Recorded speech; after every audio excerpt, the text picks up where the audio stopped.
ሰላም እንዴት ናችሁ? ደህና ናችሁ? እኛ ያለን እግዚአብሔር ይመስገን። እንግዲህ በድምጽ ያወቃችሁኝ ይመስለኛል። ላላወቃችሁኝ ደግሞ ይልዳና ነኝ። እንዴት ናችሁልኝ?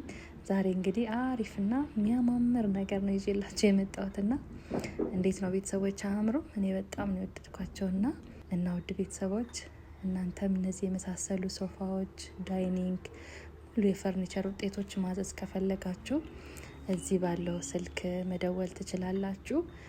በጣም ነው የሚያማምሩት እና ደግሞ እነዚህም ብቻ ሳይሆኑ አረቢያን መጅልስ የፈለጋችሁት የፈርኒቸር ውጤቶች ማዘዝ ትችላላችሁ። በተጨማሪ ውድ ቤተሰቦች እነዚህን የሚመሳሰሉ የሚያማምሩ ሶፋዎች እንዲሁም ዳይኒንግ፣ አረቢያን መጅልስ የፈለጋችሁትን የፈርኒቸር ውጤቶች ለቤተሰቦች፣ ለጓደኛ ለፈለጋችሁት አሰርታችሁ የምትፈልጉትን የፈርኒቸር ውጤት እኛ ባሉበት ወስደን ሰርፕራይዝ እናደርጋለን ማለት ነው።